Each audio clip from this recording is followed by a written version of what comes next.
before the invasion. So I'm sure the atomic bomb saved a tremendous number of lives. It was a terrible thing, but all in all, between the civilians that were saved and the military that was saved, it was a godsend.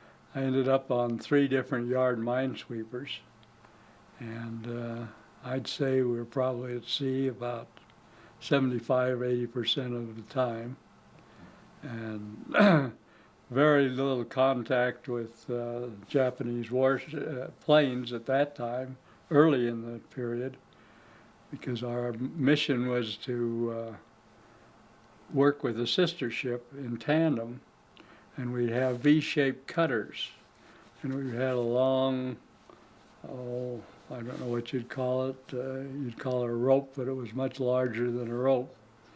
And the purpose was to cut the attachments to the grounding, the mines, magnetic mines.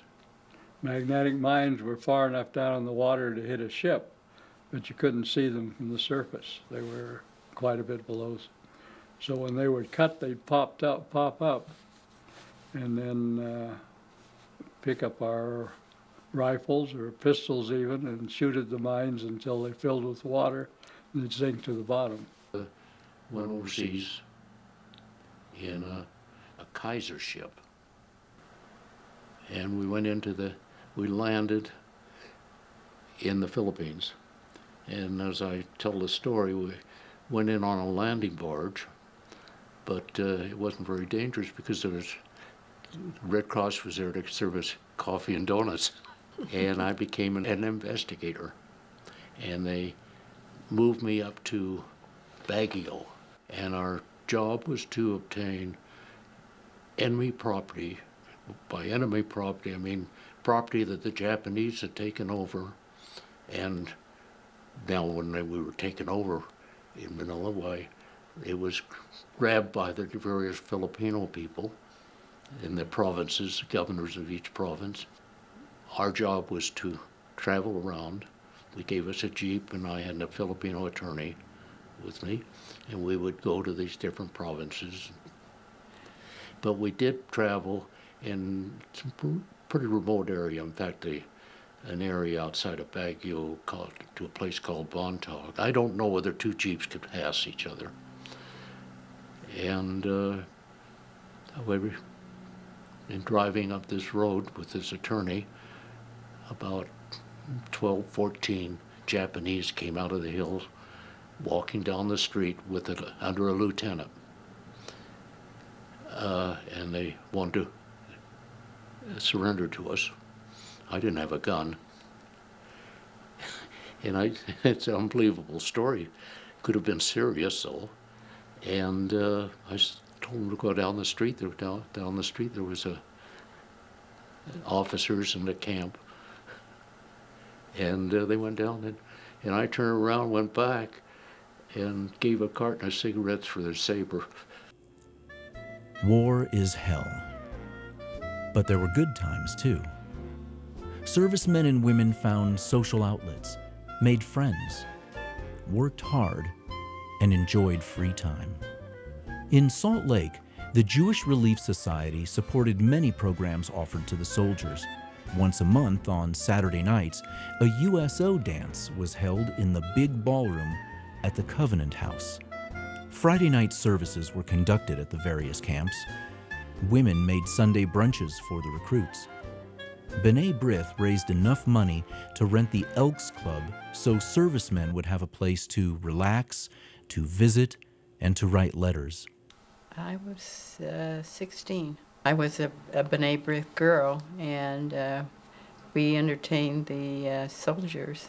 Just every Saturday night, the ladies in the community would fix refreshments, and they had, I think they typed in music. We didn't always have a band, and we'd dance and entertain the boys and try to make them forget.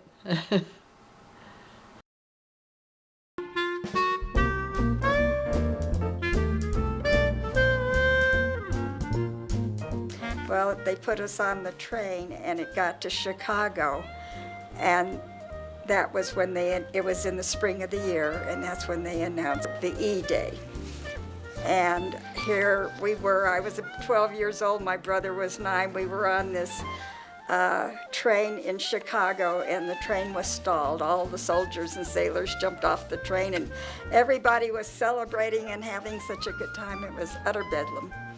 And there was a man, a black porter on the train, who came to me, and he shook his finger, and he says, "Little young lady, don't you get off this train. You stay right where you are." And he brought us cookies and milk and some other food, and we were stranded in Chicago for 2 days on this train. My parents didn't know where we were. My grandfather didn't know where we were. Everybody was going crazy. But finally the train started again, and we did end up in Cheyenne 2 days later. So that's my war story. The effects of war lingered on the psyches of every American citizen, and Utahns were no exception. War fundamentally affected our cultural and political lives. Utah emerged a different place. Recast from a once culturally isolated state, it became one more aligned with the national mainstream. World War II strengthened our veterans' Jewish identity and inspired service to Jewish causes. Almost immediately, I joined B'nai B'rith, which is a men's organization. In my junior year, after my junior year of college, I was asked or honored to accept a month-long camp at Brandeis on the West Coast. It was very pro-Israel and staffed by some very fine people. And I think that was what pushed me along more than anything. I became quite involved in fundraising and working with the Jewish organizations. And he still at it. I became engaged in Jewish communal committees really right off the bat. When we returned home, we of course had a very strong feeling and animosity towards the Hitler regime and frankly the German people, because they accepted it. We felt that we needed Israel. I believed that Israel could have developed into what it has now, and they are now recognized as a nation, a Jewish nation. I felt very keenly about that, and frankly, I made my pledge to Begin, directly to Begin, in the Knesset. He stood before Begin, and he made his commitment in such a beautiful way to the survival of Judaism and Jewry, world Jewry, telling them that this was not a gift, that this was a debt he owed to Israel for giving us just authenticity as Jews in the United States and in the world. They fight our battles, and they do what we are not able to do. I was so proud of him. I thought, this is his finest moment.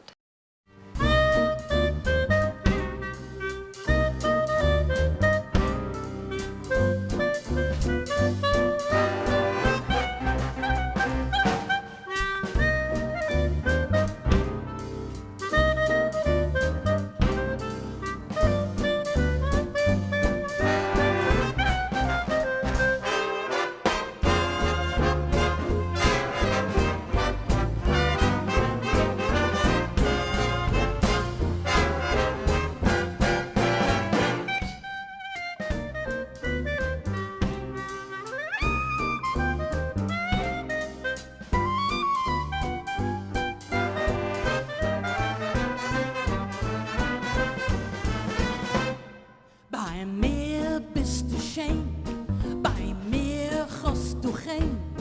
Bei mir bist du schön auf der Welt. Bei mir bist du Git, bei mir hast du it. Bei mir bist du schön, das fin Geld. Fein scheine Mädel heuen, oh Gewalt nehmen mich. Fein scheine Mädel ausgekleben, halt nur dick bei mir bist du schön. I wanna tell you once again, bei mir bist du schön, that means you're grand.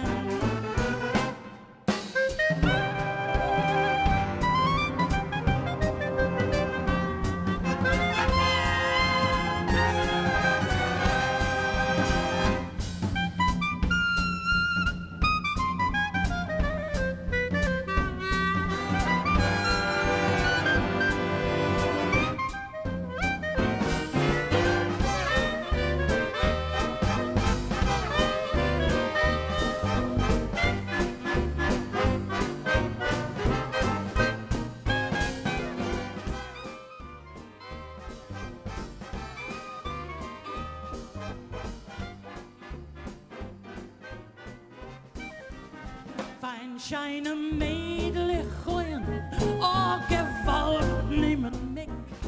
Fein scheine